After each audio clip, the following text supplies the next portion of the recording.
அன்பர்களே வணக்கம். இன்று பார்க்க இருப்பது ஸ்ரீ விஷ்ணு புராணம் அத்தியாயம் 1 பகுதி 14. பிருது சக்கரவர்த்தியின் சரிதம். மைத்ரேயரே, துருவனின் சரித்திரத்தை இதுவரை கூறினீர். இனி அந்த வம்சத்தினரது வருஷையை கூறுகிறேன். நாராயணரின் அருளால் சர்வ உத்தமமான பதவியை அடைந்த துருபதன் சம்பு என்பவளை திருமணம் செய்தான். அவர்களுக்கு சிருஷ்டி, பவ்யன் என்ற இரு பிள்ளைகள் பிறந்தனர்.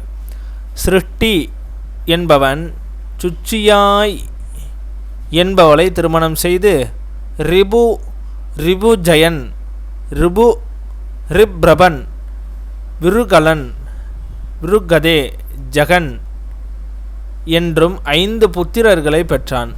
ரிபு என்பவன் பிரகதி என்பவளை திருமணம் செய்து சாச்சுஜன், சர்வதேசன் என்ற இரு பிள்ளைகளை பெற்றான். சாசுஜன் வீர பிரஜாபதியின் மகளான புஷ்கரணியை மணந்து 6வது மனு வந்திரருக்கு அதிபதியான மனுவை பெற்றான். அந்த மனு வியாசராசர் என்ற பிரஜாபதியின் மகளான நட்பலை என்பவளை திருமணம் செய்து 10 பிள்ளைகளை பெற்றாள். உரு என்பவன் அக்னியின் மகளை திருமணம் செய்து 6 பிள்ளைகளை பெற்றான். அங்கன் சுனூதியை என்பவளை மணந்து வேணன் என்ற மகனை பெற்றாள். முனிவர்கள் புத்திர பேற்றுக்காக வேணது வலது கையை கடைந்தனர். அப்போது அக்கையில் இருந்து பிருது பிறந்தான். அவன் தேனு ரூபமெடுத்து பூமியிலிருந்து வேண்டிய பொருள்களை எடுத்தான். இவ்வாறு பராசரர் கூறும்போது மைத்ரேயர் குறுக்கிட்டு, குருவே, பிருது என்பவன் வேணனின் கையிலிருந்து எவ்வாறு தோன்றினான் என்று கேட்டார். மைத்ரேயரோ, மித்துவின் மூத்த மகளான ஸ்ருதை என்பவள் அங்கன் என்ற அரசனை மணந்து வேணன் என்ற புதல்வனை பெற்றாள். வேணன் தோஷத்தினால் துண்டானதாக இருந்தது. அவன் அரசனானாலும் யாரையும் யாகங்கள் செய்யக்கூடாதென்று கட்டளையிட்டான். தான் யாகத்திற்குரிய தலைவன் என்றும் முரசு முழங்கும் அறிவித்தான். முனிவர்கள் அவனிடம் சென்று அவனுக்கு புத்திமதிகள் கூறிய போதும் அவன் அதை ஏற்கவில்லை. என்னை விட அர்ச்சிக்க தகுந்தவர் யாரும் இல்லை, அதனால் என்னை அர்ச்சியுங்கள். கடவுள்கள் என்றும் யாவும் இல்லை, நானே கடவுள், அதனால் என்னையே அச்சையுங்கள் என்றான். அதனால் கோபம் கொண்ட முனிவர்கள் தர்பை புற்களால் அடிக்க அவன் இறந்தே விட்டான்.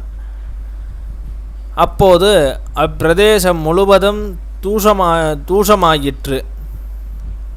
அதை கண்ட முனிவர்கள் ஏன் இவ்வாறு தூசிகள் உண்டாகின என்று கேட்டபோது மக்கள் சொன்னார்கள், மக்கள் எல்லோரும் மக்களின் வீடுகளுக்குள் சென்று பொருட்களை கொள்ளையடிக்கிறார்கள், அதனால்தான் இத்தூசிப்படலம் என்றும் முனிவர்களுக்கு நன்கு ஆலோசித்துவிட்டு ஒரு புத்திரனை உண்டாக்க வேண்டும் என்று நினைத்த வேணது தொடையை கடைந்தார்கள்.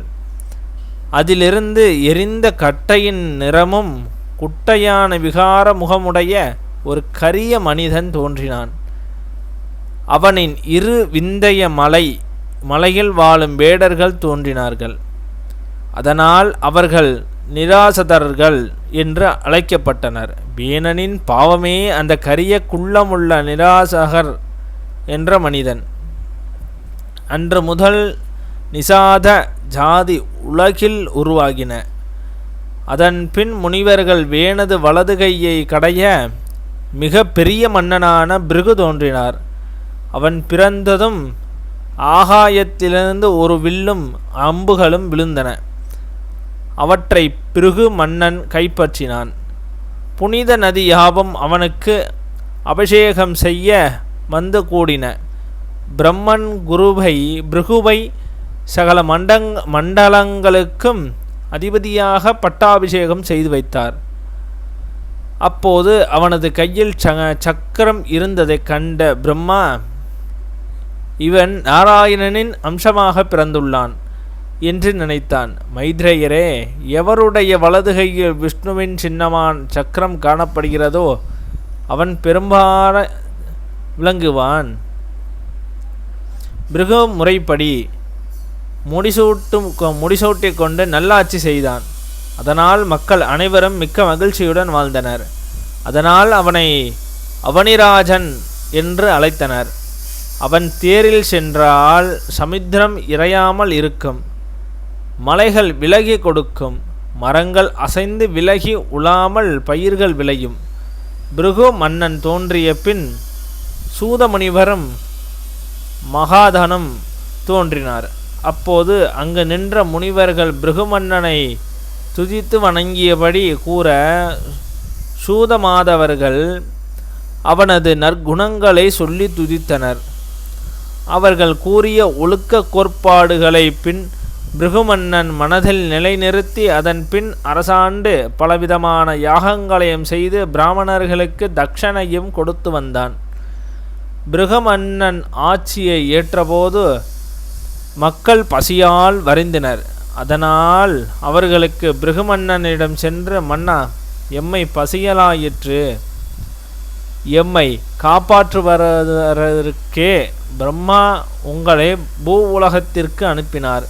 அதனால் எம்மை காப்பாற்றுங்கள் என்று கெஞ்சி கேட்டனர். அதனால் கோபம் கொண்ட மன்னன் பூமியை எதிர்பார்க்காத தனது வில்லையும் அன்பையும் கொண்டு புறப்பட்டான். அதை அறிந்த பூமாதேவி ஒரு பசுவின் வடிவம் எடுத்து பயந்து ஓடினாள். மன்னன் அவனை விடாது துரத்தி சென்றான். பூமாதேவி எல்லா லோகங்களுக்கும் ஓடி சென்றாள். பிருகுவும் அவளை துரத்தி சென்றான். அதனால் களைத்த பூமாதேவி பிருகுமன்னனை வணங்கி, மன்னனே, ஒரு பெண்ணை வருத்துவது கொடிய பாவம் என்றாள். அதற்கு மன்னன், தீய செயல்களை செய்வோரை தண்டிப்பது மன்னனின் கடமை, அதனால் பாவம் உண்டாகாது என்றார். மன்னா, மக்களுக்கு நன்மை உண்டாவதற்காக என்னை அழித்தால் உமக்கு பாவம்தான் உண்டாகும் என்றார்.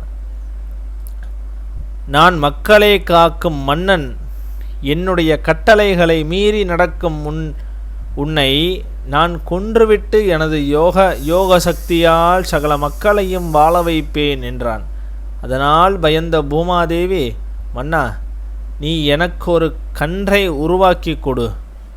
என்னிடம் உலகில் உள்ள தானியங்கள் எல்லாம் அடங்கி கிடக்கின்றன.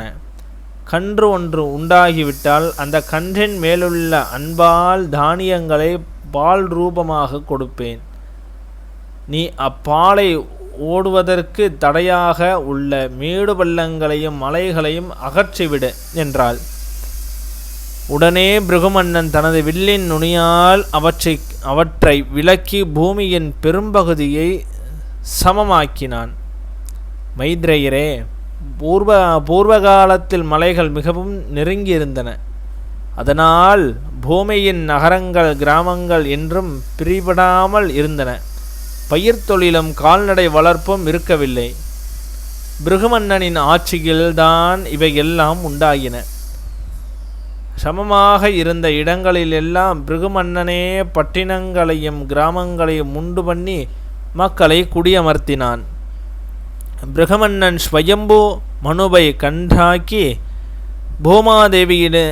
பூமாதேவியிலிருந்து சகல உணவு வகைகளும் கறந்தான். அதனால் மக்கள் மகிழ்ந்து பூமாதேவியிடமிருந்து சகல உணவுப் பொருட்களையும் பெற்று மிகுந்த அறிவாளிகளாக திகழ்ந்தனர். அதனால்தான் இன்றும் மக்கள் மகிழ்வுடன் வாழுகின்றனர். பூமிக்கு அவன் உயிரை கொடுத்ததால் அவன் பூமி தந்தையானான். அதனால்தான் பூமி பிருதிவி என்ற பெயர் உண்டானது. அதன் பின் ஒவ்வொருவரும் தமக்கு தேவையானவற்றை பூமியிடம் இருந்து பெற்று வருகின்றனர். எல்லாவற்றையும் உண்டாக்குவதற்காக பூமாதேவி மகாவிஷ்ணுவின் பாத புயத்தில் பிறந்தவள். மைத்ரேயரே, எவன் விருப்பமுடன் பிருகுமன்னனின் சரித்திரத்தை படிக்கிறானோ, கேட்கிறானோ, சொல்கிறானோ, அவன் செய்த பாவங்கள் அனைத்தும் ஒளிந்து பயமில்லாது இன்பமாக நெருங்காலம் பூமியில் வாழ்வான். இதன் தொடர்ச்சியை அடுத்த பகுதியில் பார்ப்போம்.